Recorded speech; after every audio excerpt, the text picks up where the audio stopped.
Hello, ladies and gentlemen. My name is Simon Timpley from the International Food Safety and Quality Network. I'd like to welcome you all to edition 26 of the Food Safety Fridays webinar programme. We've got an exciting webinar planned for today. We've got 838 people registered, so you can tell it's a very interesting topic on the card today. It's behavioural-based food safety, and the presenter is David Rosenblatt, who is the Director of Training and Veterinary Consultant at SHRE Consulting and Training. Now, behaviour is a big thing. People don't wash their hands. Why don't they wash their hands? How do we get them to wash their hands? Davey's going to be talking today about the MACK model, MACK model. And MACK, M-A-C-K, stands for Motivation, Awareness, Capability and Knowledge. So David's going to be presenting on that today. He's going to be telling us how that can work and help us to get people to do the right things willingly. That's what we want them to do. Before we do that, I just want to draw your attention to the sidebar. We've done 26 of these webinars now, and they are 1 hour each. And we've had quite a few requests if we could do longer webinars in more depth. So our first attempt at this is to do a HACCP awareness webinar. And it's a practical one. It's a 4-hour webinar. It is a paid one. It's not free. But what it'll do is your HACCP team have all got to be on the same page. They've all got to be trained, same knowledge, and then you can all be talking a common language. So this training course is designed for that. It's running, it's in October. You need to click through to find out more. So if you're interested in that, just click on the sidebar and there you go. So we'll head over to David now. Hi, David. Nice to have you with us today. Okay, good afternoon, everybody. Right. Here it's afternoon. We're really looking forward to your presentation today. I think this is the second most number of attendees we've had for one of these webinars, so we're really looking forward to it. Okay, so if you can get your PowerPoint up, David, then whilst I talk about next week's webinar, then we'll come back to you if you can get your PowerPoint ready. Thank you. Okay, ladies and gentlemen, next week we have Elizabeth Stryden is back. Elizabeth's done a couple of presentations previously. Next week she's going to be talking about purchasing, an integral part of an organisation's process. And I'll be putting that in the sidebar again shortly. That will pop up for you, so you can register directly for that. That is free of charge. Obviously, all Food Safety Fridays webinars are free of charge. So just click on the link and register. Alternatively, you can respond to the emails that we'll be sending to promote this during the coming week. So hello and good morning, good afternoon, good evening, wherever you are. I'd like to say thanks to the sponsors, Trace Analytics, IFS, FSSC and Safe Food 360 for helping to bring these to you free of charge each week and making sure you get some education and also a certificate of attendance. So that's all thanks to the sponsors and of course the speakers. And today's speaker is David Rosenblatt, as I mentioned, who's Director of Training and Veterinary Consultant at SHRE Consulting and Training. So without further ado, we'll head over to David. It is being recorded today. The presentation and slides will be available in a couple of days, so don't worry about that. And I'll be back for the Q&A later, but for now, I'll pass you over to David. Okay. Okay, am I online? Everybody can hear me? Yes, loud and clear. Okay, so wherever you are, good morning, good evening, good night. My name is David, and I want to thank you for joining me. I'm really excited about this. I've never done a webinar before. I'm used to speaking to people I can see, so it's a little weird for me. So if you have a question or anything, just type it in, and I'll be happy to answer as we go along, or you can wait till the end, whatever's more convenient. Before I get onto the slides, I just want to say something personal. I truly believe that everybody on this planet deserves to have safe food. And that is not the current situation. And I think that the people who are on this webinar have responsibility of making that happen. And my contribution would be to talk about how we can get people to do what they need to do in order to make that happen, because we're never going to have a safe food chain unless every single person involved behaves accordingly. And that's a really big challenge. So I'm going to get into the presentation. At the end of the presentation, what I want you to take home is what you can be doing differently in your training program and your awareness program and your HASA program that pertains to employee behavior.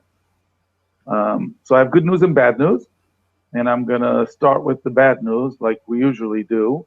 And the bad news is that things will go wrong, and many people will become ill or injured from their food, and some will die. And that is a fact that our industry has to deal with. The good news is that we can take action to significantly reduce the risk of that happening. I'm don't know if we'll ever eliminate it 100%, but we can definitely reduce it substantially. And there are success stories around the world of reduction of food safety incidents. Now, the model that I'm going to present today, the MACK model, is based on the fact that all failure is the result of either poor planning or poor doing. You may recognize the PDCA cycle of continual improvement, and it's based on plan, do, check, and act. Well, we're talking about failure resulting from doing once we have a good plan. So the planning involves creating a clear set of procedures, work instructions, specification, work orders, and so forth. Our book is our plan, and doing our plan is working by the book. So if the plan is good and everybody were to work according to the plan, or as we say, work by the book, then nothing could go wrong. And other talks have focused on formulating a good plan, the right way to do HACCP, how to put together PRPs. I will be talking about that in November. The purpose of this talk is to shed light on the gap between what we expect people to do and what they actually do. You can see the little red circle here, the gap between the plan and the actually doing of the plan. That's where human behavior comes into play. So we'll get started. I'm going to, as we go along, talk about four case studies. These are cases that have been modified, but they are based on actual events. So case number 1, metal fragment contamination in baby cereal, the cereal powder. Case number 2, aflatoxin poisoning in dry dog food. Third case, Listeria monocytogenes contamination in milk. And finally, a botulism case in canned meat. These are 4 real cases that I've modified for the benefit of this talk. So let's talk about case number 1, metal contamination of a baby cereal. This is a recall. What happened is this, and I'll follow what happened, and we're going to talk about the human behavior part. The metal fragments that were stainless steel, that's a type of metal, and they were found to have originated from a conveyor in production. There is a metal detector on the packing line. It is a critical control point, CCP. And it's designed to detect 3 types of metal, including stainless steel. So the stainless steel should have been detected in the plant before the product was shipped. On investigation, it turned out that the metal detector was found to be incapable of detecting stainless steel. This was because of a mechanical or electronical fault in the machinery itself.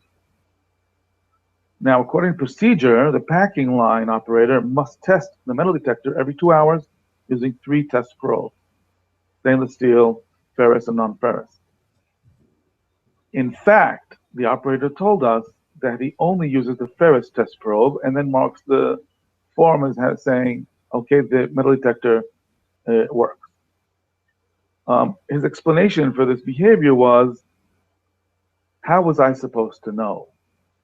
Meaning, I thought that it's good enough to use 1 of the metal detector probes and not all 3 of them. So that's case number 1. Case number 2, aflatoxin in dry dog food. aflatoxin in corn had been identified as a significant hazard in the Hassa plant.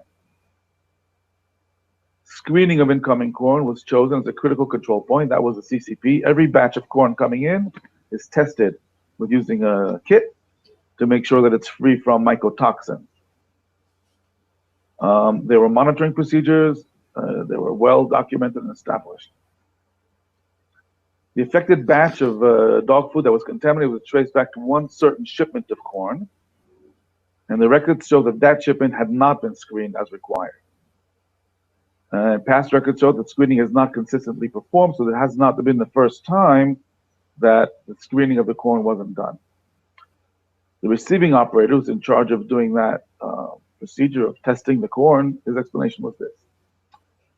It was a madhouse that day. The delivery driver couldn't wait, and suppliers were lined up and losing their patience. Nobody really has time to test every single shipment.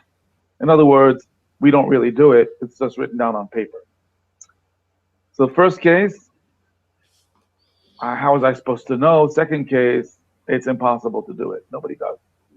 Case number 3, Listeria monocytogenes in milk. Well, the implicated strain of Listeria was found in the raw milk and the finished product, which indicates a probable failure in pasteurization. However, the pasteurization was found to have been adequate, which means something else was going on. Well, the video surveillance cameras and swab testing showed that an employee had moved from the raw milk receiving area to the packaging area without having passed the sanitary barrier. That's where you have your shoes washed, you change your clothes, you wash your hands in order not to bring in pathogens from the raw area into the finished goods area. His explanation of his behavior was, I know I have to use the barrier. I don't know what happened. I must have forgotten. So case number 3, frustrating. That's what the person said. I just forgot. And the last case, botulism, the 4th case, it was an outbreak associated with consumption of canned meat product. Cooking, the CCP records showed that adequate time temperature was obtained.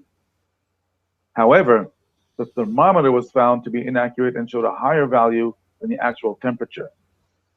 So it was a calibration accuracy accuracy verification issue.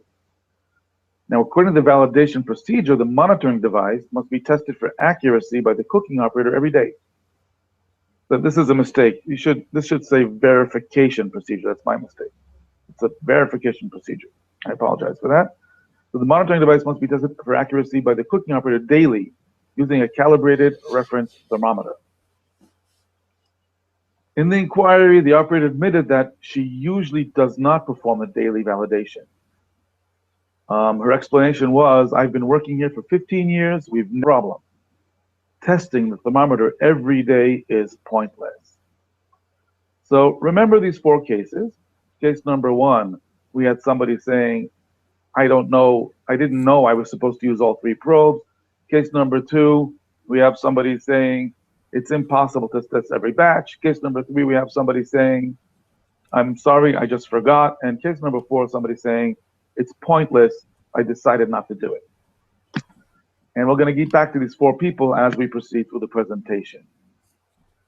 Now, in each of these cases, had the employee worked according to procedure, the incident would have been avoided. Now, after studying, this is a personal note for me. I've been studying employee behavior for over 20 years and witnessed hundreds, even maybe more, of food safety incidents and thousands of non-conforming situations. And I can conclude that there are only 4 reasons for non-conforming behavior. This is what we call the MACK model. I actually presented this model in a conference once, and after the conference, somebody approached me and said, hey, Dr. Rosenblatt, I really enjoyed your talk, and I read a book once that's called The 16 Reasons Why People Don't Do What They're Supposed to Do and What to Do About It.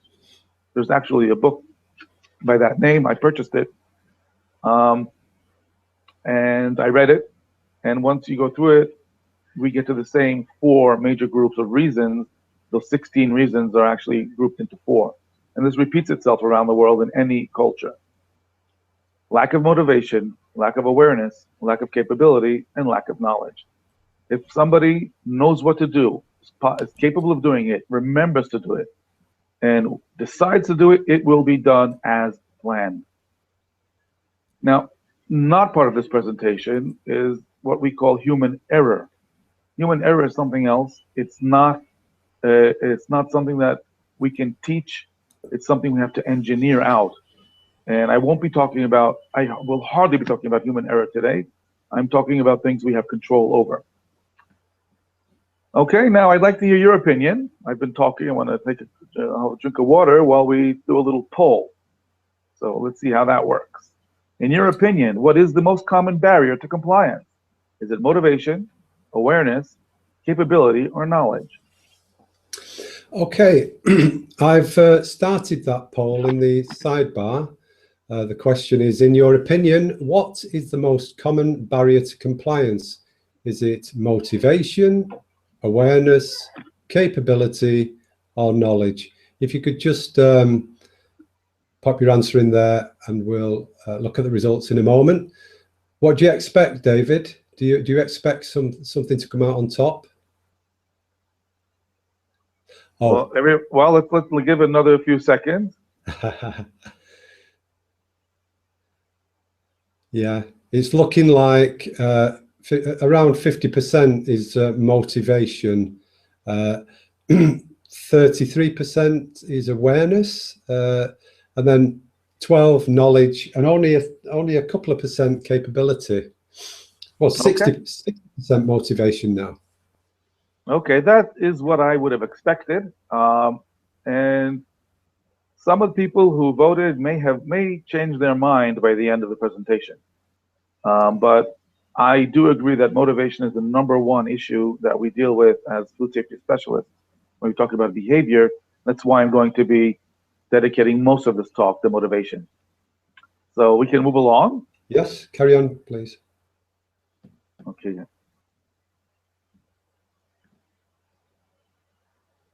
What am I doing wrong here?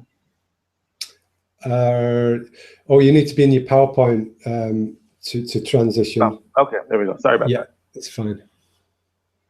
Okay, let's revisit case #1. How was I supposed to know? This is somebody actually saying, well, now that we're talking about it in the investigation, I understand that I was supposed to use all 3 probes in order to make sure the metal detector was really working, but I didn't know about that. I thought something else. And the take-home point is we can never assume that people know the requirements. It's a really, really big mistake to do that. And the effective transfer of knowledge must be verified and documented. Now, I have done hundreds of training sessions, and sometimes the trainer talks and talks and talks and talks, and everybody nods their heads and everybody's happy. And at the end, everybody signs off on the training, and you really never know what they know and what they don't know when it's over, which is why we really recommend performing tests, written test examinations, especially when we're talking about jobs that require very, very specific life-saving knowledge. So knowledge is necessary, but not sufficient. And like you said in your poll, most cases are not knowledge cases. There are some, but most of them are not. But if somebody doesn't know something, they won't do it. If they do know it, well, that's a different story. There was a study done in the United States with the FDA a few years back with food handlers, the people who work in the food service industry. And they asked them a question, a written examination, and the question was, must we wash our hands with soap and water after using the toilet? That was the question. And hundreds of people participated, and the answer was that close to 100% got the answer right, which proves that people know that they must wash their hands with soap and water after using the toilet. However, the same people were then followed using surveillance cameras at the exit of the bathroom. This was done in places where the sink, the hand washing station is outside of the bathroom, of course. And different studies showed numbers ranging from 65 to 75% compliance. So these are people who know, and those are the people who do. And there's a gap there between people who know they're supposed to do and they do it. That's what I call the implementation gap. And that's what the rest of the MACK model deals with. The capability, awareness, and motivation is the implementation gap. If I know I'm supposed to do something, why aren't I doing it? So remember case number 2. This is the receiving operator that was supposed to screen every single shipment and is describing a situation that the driver couldn't wait, suppliers were lined up, nobody really has time to test every single shipment. And this is a classic case of lack of capability that was not really reported. We wrote a procedure down for people to do that was impossible to do in that situation. And the take-home point is, even if people know what must be done, they won't do it if they can't. And this is a really important cultural, psychological issue. Many cultures look upon lack of capability as weakness, as something that we frown upon, and we encourage people to do it anyway. We often hear people say, "I don't care if you can't do it anyway." If you can't do it, that means you don't want to do it. If you really want to do it, you'd be able to. Try again, and maybe you'll do it in the end. And people eventually stop saying, "I can't." And managers say, "Of course you can." And then we have people making mistakes and doing things that they shouldn't be doing. And this happens often. So verifying capability is the joint responsibility of both management and employees, because we have to educate employees to say, "I can." Sometimes re-educate them, saying it's okay to say that is impossible. And managers must be educated to stop saying, "Yes, you can," and to look at it on a case-by-case basis. Now, this is tricky because some of you are saying to yourselves, "Oh God, this guy's crazy." That, everybody. Then we're going to have people saying, all the lazy people saying, "I can't do it, I can't do it," and you can't do anything about it. And you're saying, "Well, I can't say to you, of course you can do it, go do it." Well, that's true. We have to be sensitive enough to recognize the cases where people are behaving or misbehaving and saying, "I can't do it," as an excuse for saying, instead of saying, "I don't want to do it." And recognize that there are cases that you were actually asking people to do something they can't do. And sometimes it could be the same task that we're asking somebody to do. And one person can and the other person can't. And you say, "Well, look at him, he can do it. What's wrong with you?" Well, sometimes some tasks are more difficult for other people and they can't do them. So capability is a really important issue.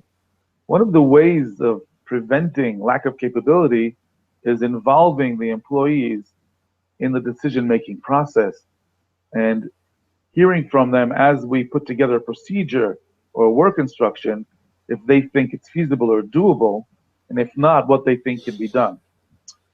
So moving along, we have people who, this is the what we call the implementation gap. We have people who know but don't do. Among them, there's those who can't.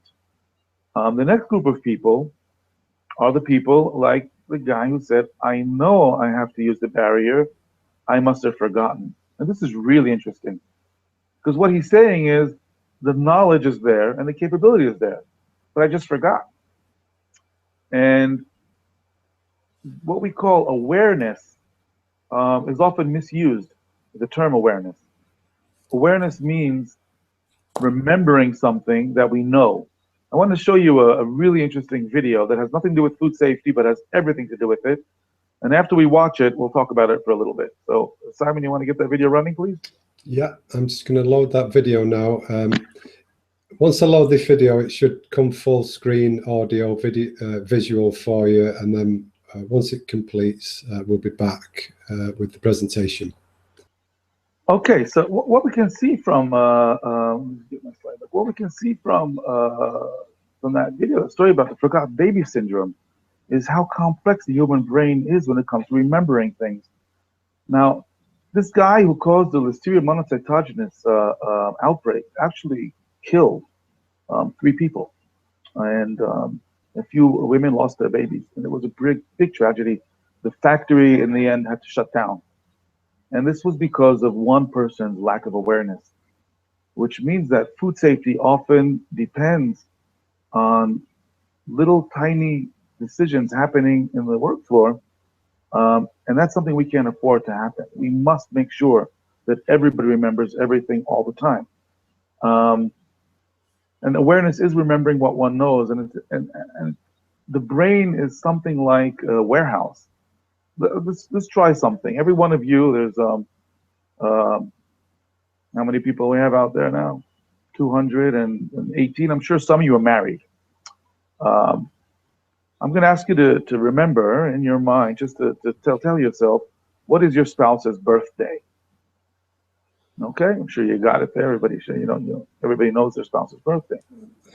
Now, now try to remember, what is your mother-in-law's birthday? Well, I'll say, David, I haven't got a clue, and it's not the fact that I forgot. I've never known. Okay.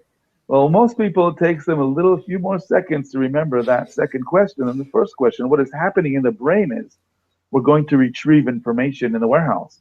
And information that is more important or more prominent or more used often is stored in a more accessible place than information that's used less. So, and until it comes to the point where some of the information gets forgotten at the expense of other information. It is our job to create an awareness program to make sure that everybody remembers what we want them to know. Let's go back here. So every organization needs a comprehensive awareness program. And this I could talk for hours about just an awareness program, which includes competitions and signs and jingles and stories and special training that has to do with just keeping awareness going on. But when we're talking about things like forgotten baby syndrome, or the case where the guy accidentally or from forgetfulness didn't use the sanitary barrier, our HACCP risk assessment should be identify situations where forgetfulness can be disastrous. And there we should implement engineering solutions. Japanese call this poka-yoke, meaning making things mistake-proof. And this is where human error comes into play, where forgetting a baby in a car is not just saying, oh, I forgot. It's actually human error that cannot be prevented 100% of the cases, and we need engineering. And there are now engineering solutions for the forgotten baby syndrome, mechanisms that remind you that there's somebody in the car, and so forth and so on. So we have our implementation gap. We have people who can't do it, people who forgot to do it, and the rest of the people are those who have no excuse. So if we provided knowledge, capability, and awareness, then the job should get done as planned. But it doesn't always, because of these people. This is what we call the people who don't want to do it. Remember the woman, the cooking operator's explanation, who said, I've been working here 15 years, never had a problem. Testing every day is pointless. So I'm not saying I forgot or I didn't know or I can't do it. I'm saying I didn't want to do it. And in our poll, 59% of you, over half of you, said this is the most important reason for people not doing what we expect them to do, which is sort of crazy, but it's true. And this is a really interesting cultural issue, and it has to do with changing times. In the old days, we saw less what we call people who weren't disciplined, less people who chose to do something different.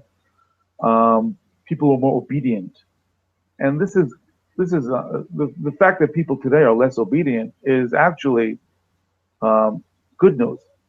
It may seem to be bad news, but it's good news. It means that people have more freedom, and people have the right to decide and to understand. So we can't just tell somebody, do this because I said so and I'm paying you, and if you don't do it, I'll fire you. People deserve to understand why they're doing what they're doing, and this is part of a whole movement of human rights. And we cannot use the same tools we used to use when we educate. When I was a child, my part of my education was getting beat whenever I did something wrong. And that was very effective, very effective. As a parent, having raised 3 teenage girls, let me tell you, sometimes I wished I had that tool that was taken from us with the development of human rights. So I'm happy that I had to find alternative ways of educating. That's what we're talking about when we talk about motivating through ways that are more humane and ways that are more challenging for us. So the motivation gap are the people who don't want to do something, and to be able to overcome that gap, we have to understand basic human behavior. Taking you back to human behavior 101 in biology. So if we have removed knowledge, capability, and awareness barriers, all people have to do is to decide. In these cases, behavior is 100% motivation driven. All intelligent beings. David? Yeah. Jill's just made a point. If you could just go back a slide to the case 4. Yeah. She said, isn't case 4 more about not understanding the risk, i.e. knowledge, instead of motivation? Or maybe understanding risk provides motivation. You know, understanding the why then is a motivational factor, I think she's trying to say. Definitely. We'll get to that in a second. Definitely. When I say knowledge, I mean not knowing what I'm supposed to do, which is basic. Once I know what I'm supposed to do, I decide not to do it because I don't understand why. But the question is, some people do what they're told to do without understanding just because that's what they're supposed to do.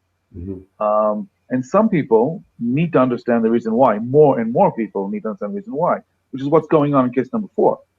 But it's still a case of not doing what you were supposed to do. I knew I was supposed to do it. I didn't do it because I decided not to. And that's frustrating. So now I understand. I'm only going to have to train people to know what to do. I also have to put time into telling people why they have to do it. We're getting there in a second. So it's a good question. Okay. So all intelligent beings make behavioral decisions based on 3 parameters. This is universal behavioral psychology 101. The cost of the behavior, the benefit of the behavior, and finally the chances of realization. And everything we do is motivated by those 3 things. Think about your own behavior. Think about somebody driving on the highway and passing the speed limit. That's a criminal behavior. People are not supposed to drive faster than they're allowed to, but many people do it. Probably many of the people on the panel today do it. Well, we know what the speed limit is. We can drive according to speed limit. We remember what it is, and we decide not to, because we weigh out the cost of the behavior. If I speed, well, if I were to drive at speed limit, I would pay the price of losing time. I get the benefit of being a safer driver and maybe not getting killed. But what's actually tipping the balance is the chances of realization. The fact that if I speed, the chance of saving time is 100%, and the chance of having an accident is very low, I allow myself to take the chance. What the police does to modify our behavior is manipulate those 3 factors by saying, okay, I'm going to change the cost. If dying in an accident is not enough, I'm going to add a penalty. I'm going to change the chances of realization by putting out police cars and cameras. So now behave differently. And all systems that have to do with human behavior are based on those 3 things. So we can, as employers, should manipulate, and we can and we should manipulate these 3 parameters by adopting a reward enforcement policy. In addition to manipulate what is behind the behavior. So the person who asked the question about motivation in case number 4, the benefit of the behavior was not clear to that person and the cost of misbehaving. Had that person known that people can die from botulism and that their life depends on testing the thermometer every single batch, they may have behaved differently. because the cost and benefit and chances of realization change in their brain. But not always. Depends on the person. So we must make sure that everyone has been informed about these parameters. What are the costs and benefits of our actions? What will happen if? What will happen if not? In doing so, it's crucial to take into consideration that different people are motivated by different costs and benefits. Otherwise, it would be really, really easy. I have to tell you, I've been working in training for many, many years. I've been training in food safety for 20. I've been training in general for 30 years. And I've come to dislike the term training because training is the same word we use to modify behavior in a dog. And what we're doing, we're modifying behavior in animal training, is making sure that animal understands the benefit and the cost. And that's modifying behavior. With human beings, we don't want to do that. We want to educate. So I like to talk to in these days, I consider myself an educator more than a trainer. But we still use the term training because it's become a common term. But we actually want to do education by explaining the consequences of our actions.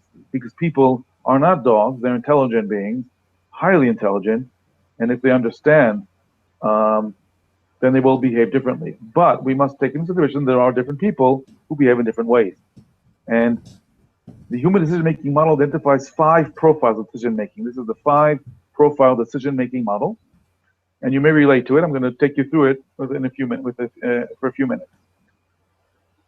So, profile number 1 is the obedient employee. The obedient employee is that employee that plays by the rules. Don't have to explain it. Don't have to give him a reason. If that's what you're supposed to do, that's what I'll do. We have less and less of these people on the workforce, but there are people like that. For them, all we have to do is make sure we have knowledge, capability, and awareness, and it'll get done. We don't need the motivation because it's built into their personality. The second profile is the scientist. These are people that make decisions based on evidence and facts. They're the ones we want to talk about Staphylococcus aureus, its multiplication rate. We want to talk about the disease. We want to talk about the science. Many people hear and understand scientific facts, but it doesn't change their behavior. Some of them we call the sentimentals. These are people who modify their behavior based on feelings and beliefs. They're the ones who want to hear stories. According to the FDA study on human behavior and with food handlers, many of the food employees come from cultures that we call oral cultures, where storytelling is an important part of the culture, and many decisions are based on testimonials. So these are the people who don't care about the name of the bacteria. They want to hear stories about people who got sick, people who died, factories that shut down, and they're making their decisions through their gut. We have people who are appeasers. These are people who react to positive reinforcement. They're out there all over the place. And if we see an employee who is behaving as expected and we ignore him because that's what he's doing, eventually he'll stop behaving that way because he's not being reinforced to do so, which seems strange, but it's true. And finally, we have the rebels. These are people who react to punishment, and they expect to be punished. And if they're doing something that they're not doing right, what they're saying to themselves is, well, if they're not punishing me, they probably don't really mean what they're saying. And the truth is, well, before I get to the bottom point, let's have another poll. What do you think, in your opinion? What's the most common type of decision maker among food handlers? Is it the obedient, the scientist, sentimental, the appeaser, or the rebel? And then I'll give you my answer. Okay. Yeah, ladies and gents, let's go again then for a poll. In your opinion, what is the most common type of decision maker among food handlers? The obedient, the scientist, the sentimental, the appeaser, or the rebel? So if you can just vote now. I wonder how many of these rebels are engineers or maintenance guys. Okay, here's how it's looking. The front runners, well, sentimental, hovering around the 40%, and the appeaser, but also the rebel. Not so many obedient people. Okay, looks like we have more or less we're around the people 37, 38%, and I have to agree. This is specific for the food industry. Now, it will change. I mean, the people on the panel here are from all over the world, and this will change from culture to culture. There are some cultures where people are more scientifically inclined to make decisions, and some cultures where more sentimentally. The truth is that all five of these people coexist in each one of us. We're all five. It's the balance between them that motivates different people differently. And the balance can be part of the personality of the person, and it can also shift a little bit throughout their life, but mostly it's their psychological makeup. What makes people do what they do? People who are really good at this are advertising people. They know how to motivate us. Watch TV commercials. If you skip through commercials, stop doing it. Watch commercials. You can learn a lot from them, because the people making television commercials are the #1 experts on the planet in modifying behavior, getting people to do what you want them to do. And sometimes you sit there wondering and saying, how can anybody believe this when you're watching a TV commercial? If you're saying that to yourself, the TV commercial is probably being aired at somebody different than you, somebody who the scientists in the advertising agency decided that is a different type of people they're trying to motivate, and not you, and sometimes working on you. So that is the profile decision makers, and that the shift between them really should affect the way we're putting together our training program. So based on the MACK model, just a few comments just to read out. Yes. Brian says our entire maintenance staff falls into the rebel category. Kelly, Brian, ours do too, lol. Maintenance guys always think they are rebels. Have you got any insight into why a maintenance guy would be, well, do have this label, and it's prevalent within, especially quality and food safety managers. They tend to have this opinion of maintenance guys. Is there any reason why you would think that? Well, first of all, it's universal. This is a universal situation where maintenance and engineering people are often involved in food safety incidents, and their behaviors could be problematic. What we think is happening is because they deal with machinery and not with the organic material, then it doesn't make a difference if I'm working in a plant that makes socks, tires, or food. I'm doing the same job, and I'm not involved, and the product itself is not part of what I do, which is very, very untrue. Many organizations, the most important person on the HACCP team is the maintenance engineering representative. And once they understand that that's who they are, then they behave differently. We actually have a specific 2-day course for food safety for maintenance people, where they sit through 2 days of learning food safety in their perspective, which is really, really interesting. Yeah. And once they understand that the impact that the machinery and their own behavior has on safety, their behavior changes. They don't need to be punished. Only the few ones who are not convinced in the common sense. But often we fail to explain, and sometimes we're explaining to the maintenance people differently. Now, it's also interesting when we talk about the decision-making profile, often the food employees are what we call the sentimentals, where the maintenance people are scientists, because they come from engineering backgrounds, and they need to understand differently than other people, so they're relating differently. So it's just a matter of training, but it is those comments are expected.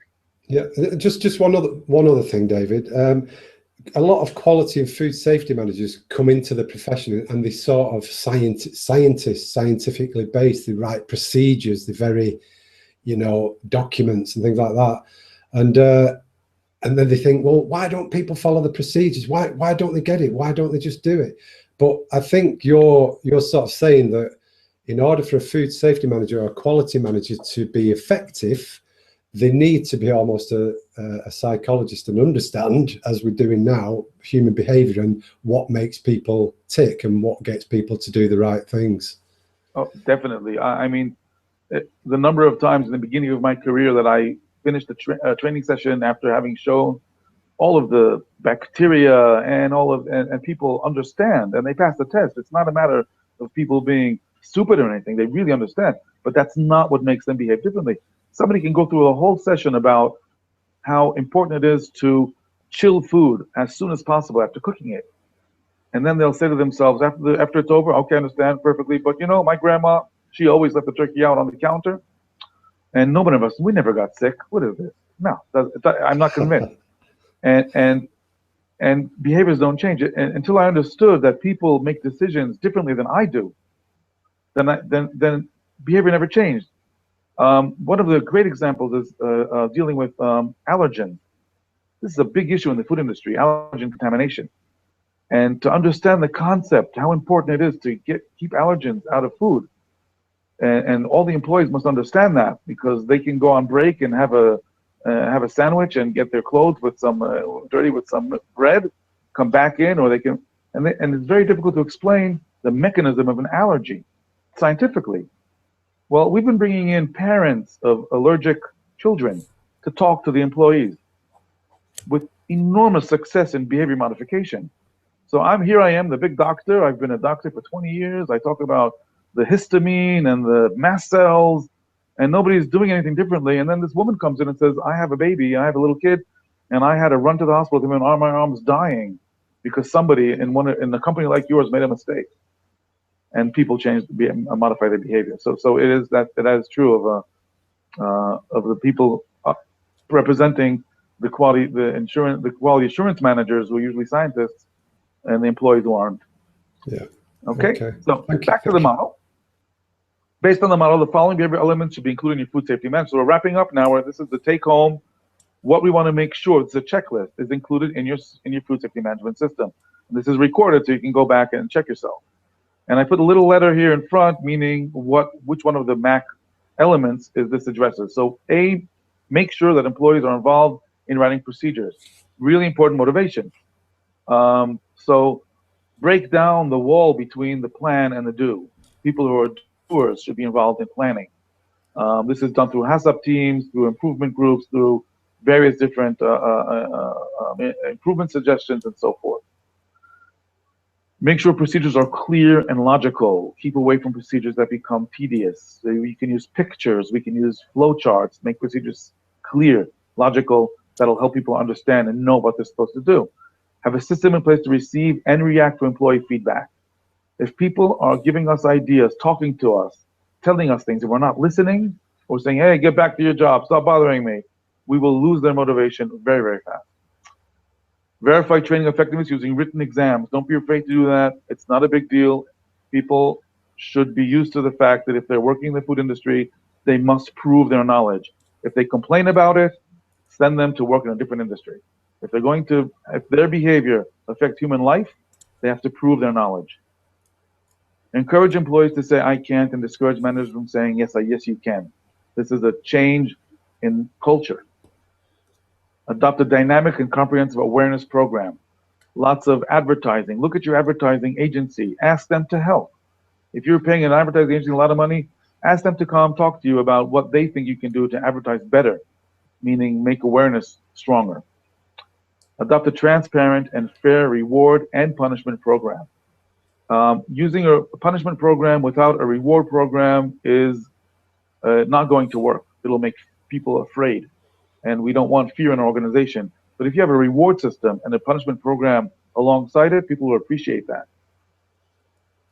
Use a documented risk assessment, HACCP, to identify disastrous forgetfulness. Remember the forgotten baby syndrome. So don't rely on people's memory to save lives. If it's something that is disastrous, make sure there's engineering in place. Make sure all training includes the reason why. People deserve to understand why we're asking them to do something. If in the end they understand why and they still don't want to, then punish them.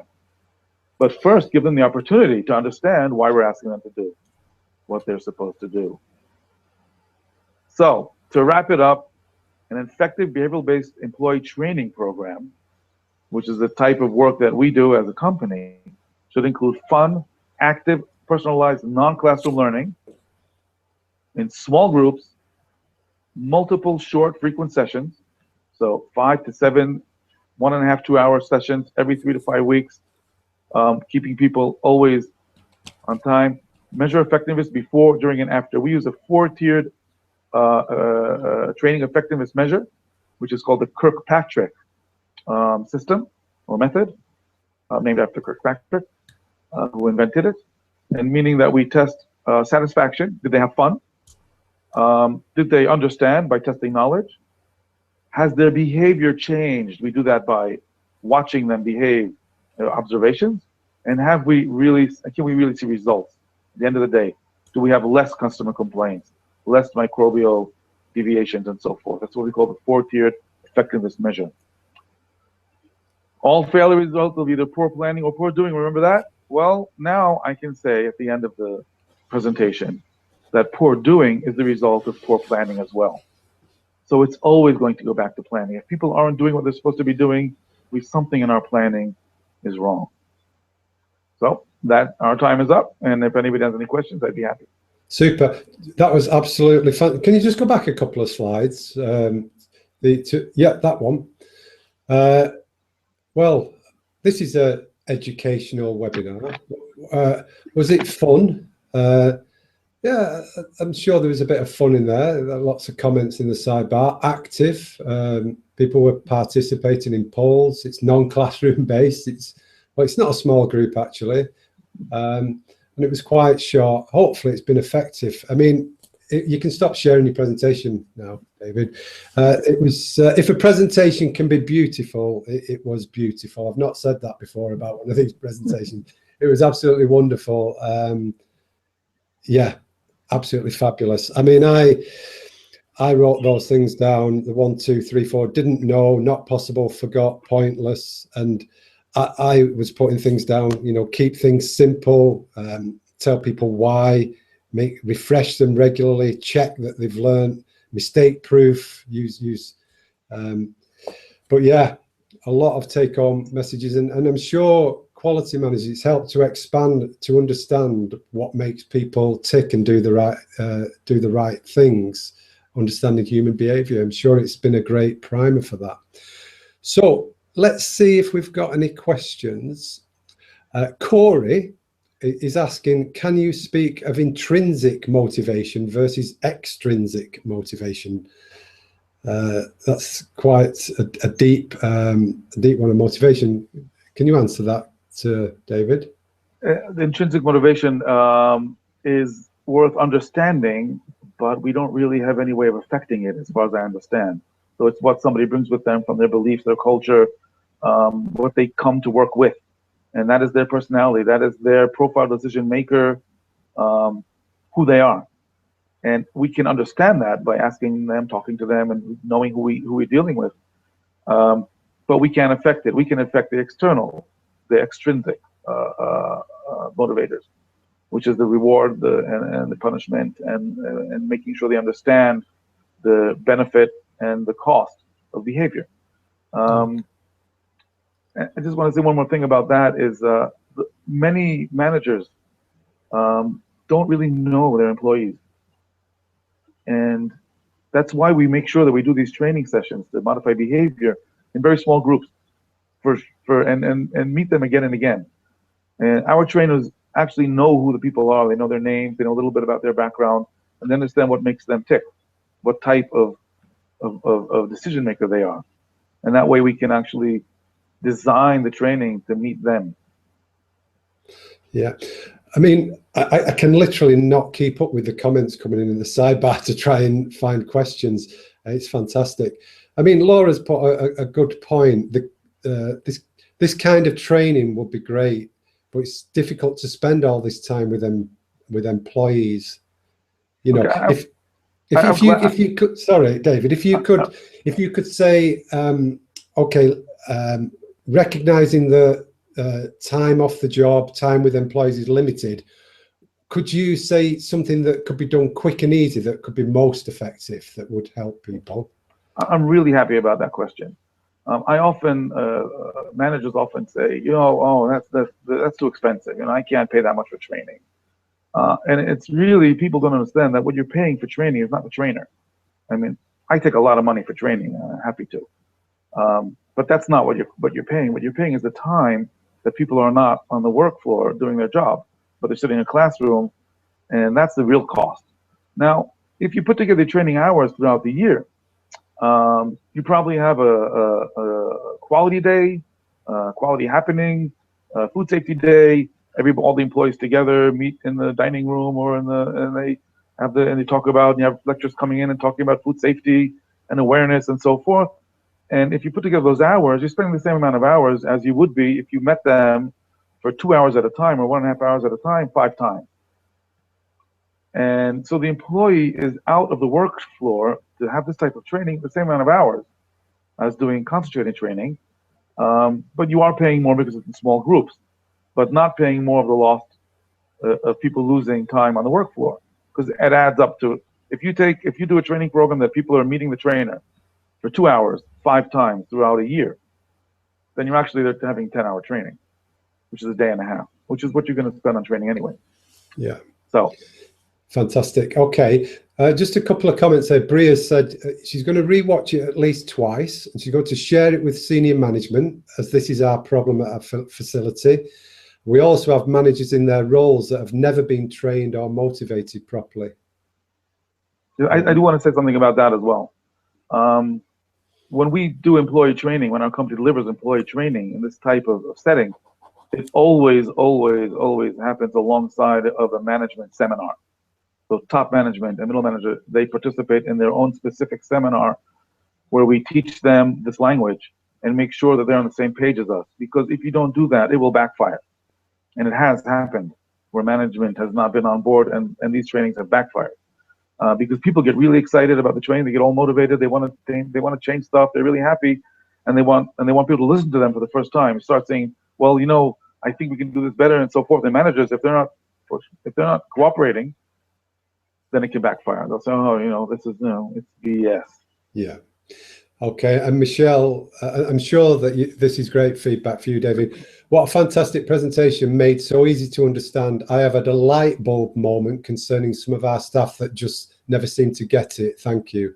So, and I'm sure that Michelle's not the only one to have a light bulb moment today. I'm happy. Let's just see if there's any specific questions rather than just praise.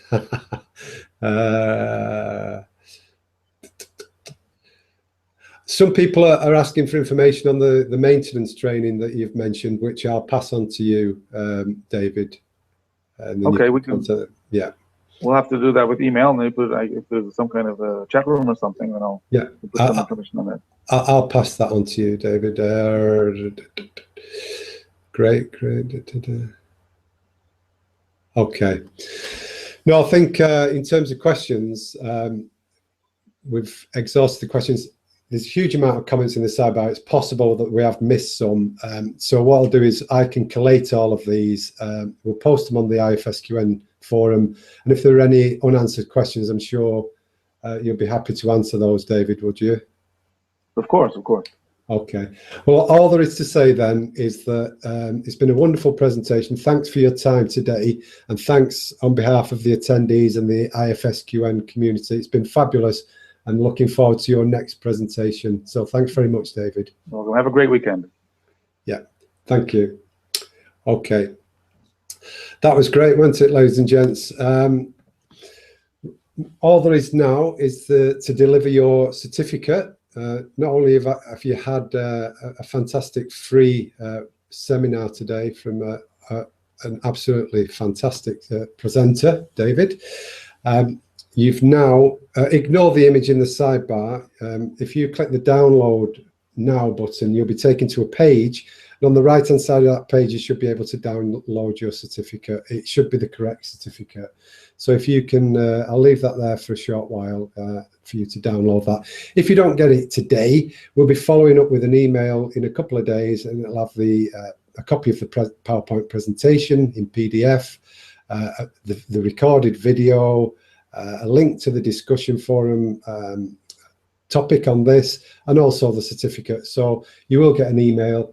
If you don't get that email, then send me an email at team@IFSQN and I'll follow up individually with you. Just to say, we've got the webinar by Elizabeth Stridham next week for purchasing. Look forward to having you there. Please register for that. Apart from that, just like to say thanks for attending today. Another fabulous webinar, and I'll see you all next Friday. Have a lovely weekend. Take care.